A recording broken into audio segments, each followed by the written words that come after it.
हटी रह गई थी। उसका गर्म बदन अचानक से ठंडा पड़ गया था। विराट कांपते हुए कहता है, कौन हो तुम?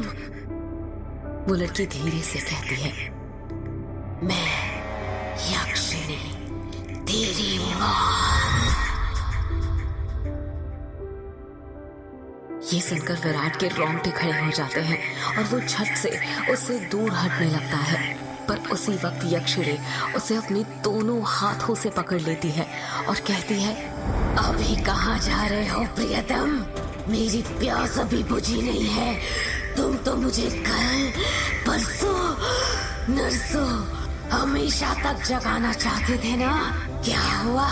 थक गए या डर गए मेरा असली रूप देखकर?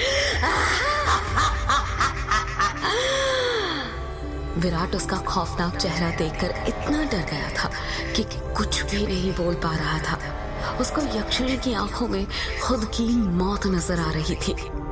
यक्षिणी गुस्से में कहती है, वासना की प्यास में तू ये भूल गया कमीने कि तेरी पत्नी वंदना तेरा घर पर इंतजार कर रही है और तू यहाँ पर मेरे साथ। तुम मर्द कभी एक स्त्री से प्यार नहीं कर सकते। तुम्हारी हवस कभी खत्म नहीं होने वाली। इतना कहकर यक्षिणी अपना हाथ विराट के सीने पर रख देती है। यक्षिणी के लंबे लंबे काले नाखून थे जो चाकू की तरह पैने थे। विराट डरते हुए कहता है, नहीं नहीं, ऐसा मत करो, जाने दो मुझे। जाने ही तो दे रही हूँ। बेली भटोला, बेली भटोला, बेली भटोला। इतना कहकर यक्षिणी अपना हाथ विराट के सीने के अंदर घुसा देती है और उसी वक्त जोर से काले बादल गरजने लगते हैं और बारिश होने लग जाती है। विराट के शरीर का खून नाखूनों के सहारे यक्षिणी के शरीर में जाने लग जाता है। जैसे जैसे खून यक्षिणी के शरीर के अंदर जा रहा था, वो वापस से जवान होते जा रही थी। यक्षिणी वापस से अपने पुराने रूप में आ गई थी और विराट का शरीर सूखकर सफेद पड़ गया था। उसके अंदर खून की एक बूंद तक नहीं थी, पर उसकी धड़कनें अब भी चल रही थी। यक्षिणी अपना मुंह विराट के कान के पास ले जाती है और फुसफुसाते हुए कहती है, राम नो राम रो, राम रो, राम नो राम नो राम रो। इतना कहकर यक्षिणी अपना खून से सना हाथ विराट के सीने से बाहर निकालने लग जाती है। जैसे ही यक्षिणी अपना हाथ विराट के सीने से बाहर निकालती है, विराट अपना दम तोड़ देता है, क्योंकि यक्षिणी के हाथ में विराट का दिल था जो सिकुड़ चुका था। अगले ही पहर यक्षिणी विराट का दिल लेकर गायब हो जाती है, ठीक उस तरह जिस तरह बारिश की बूंदें होती है।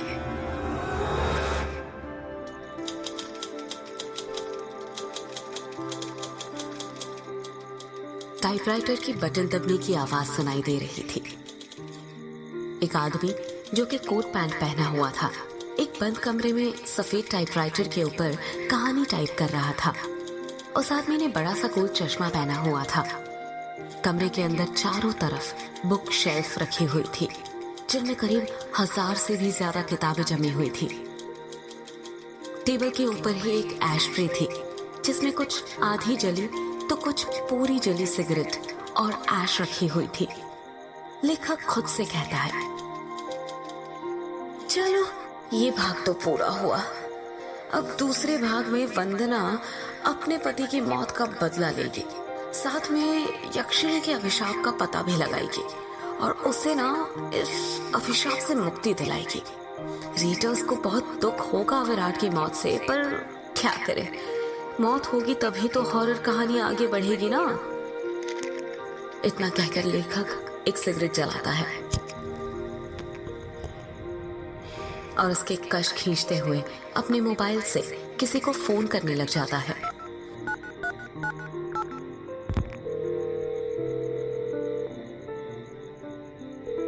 फोन के अंदर से उबासी लेते हुए आवाज सुनाई देती है, हेलो, कौन? हेलो जगदीश, वो मैं बोल रहा था कि कहानी तैयार हो गई है। अच्छा सर, आप हैं? क्या कहा आपने? कहानी तैयार हो गई? ये तो बहुत अच्छी बात है सर, पर बुरा मत मानिएगा सर। ये बात आप मुझे सुबह भी तो बता सकते थे। इतनी रात में कॉल करने की क्या जरूरत थी? लेखक सिगरेट का कश खींचते हुए कहता है। क्या कहा? इतनी रात में? आखिर अभी वक्त ही क्या हुआ है? बस।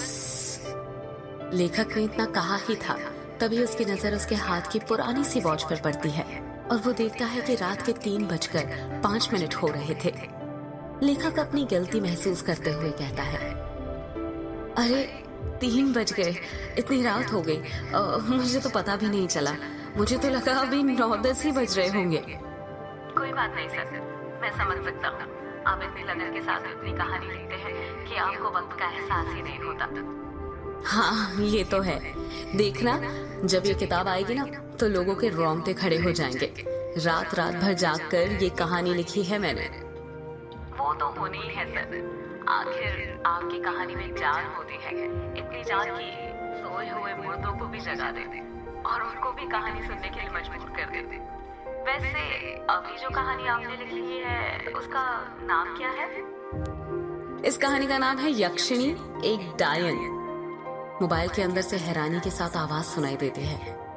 क्या कहा सर? यक्षिणी? हाँ, यक्षिणी। क्या हुआ, तुम इतना शॉक्ड क्यों लग रहे हो? सर, मैंने सुना है ये जो यक्षिणी है ये आपके गांव के पास जो किश्नोई नदी है वहां पर घूमा करती है और मर्दों के साथ वो सब यानी वही सब करके उन्हें मार देती है। हाँ तो सर, आपको डर नहीं लगता? जिस गांव में यक्षिणी घूमती है वहीं पर रहकर उसके बारे में कहानी लिखकर अगर यक्षिणी ने आपको कुछ कर दिया तो? जगदीश, यक्षिणी इतनी बुरी नहीं होती जितना गांव के लोग और तुम सब समझते हो। मतलब ये कि यक्षिणियां बहुत अच्छी होती है। इतनी अच्छी कि दूसरों की खुशी के लिए अपना सब कुछ कुर्बान करने के लिए तैयार हो जाए। पर कभी कभी जिंदगी में कुछ ऐसी घटना घटती है कि आपकी पूरी जिंदगी बदल जाती है। कैसी घटना सर? मैं कुछ समझा नहीं। पौराणिक मान्यताओं के अनुसार हमारे ब्रह्मांड में अनेक लोक हैं, जिसमें देवी देवताओं, सुर असुर, राक्षसों का वास होता है। इन सभी लोगों की दूरी पृथ्वी से अलग अलग है। कहा जाता है कि इन सभी लोकों में विष्णु लोक सबसे ऊपर है और सबसे निचला लोक यक्ष यक्षिणियों और अप्सराओं का है, जो पृथ्वी से सबसे नजदीक है। जो लोक पृथ्वी के सबसे नजदीक है, उस लोक के देवी देवताओं की पूजा करने से वो देवी देवता जल्दी प्रसन्न होते हैं। जगदीश बीच में ही बोल पड़ता है। ऐसा क्यों सर? उस लोक के देवी देवता जल्दी प्रसन्न क्यों होते हैं? क्योंकि लगातार ठीक दिशा और समय पर किसी मंत्र की साधना करने से उन देवी देवताओं तक तरंगे जल्दी पहुंचती है। यक्ष यक्षिणियों के लोक में से ही एक यक्षिणी द्वापर युग के अंत में पृथ्वी पर आई थी, जिसको एक अभिशाप मिला था। एक ऐसा अभिशाप जिसने उसकी जिंदगी बदल दी थी। कैसा अभिशाप सर? आप किस अभिशाप की बात कर रहे हैं? और उसे ये अभिशाप किसने दिया था? एक दूसरे लोक से पृथ्वी लोक पर आई यक्षिणी को एक अभिशाप मिला था। आखिर क्या था वो अभिशाप और किसने दिया था? जानने के लिए सुनते रहिए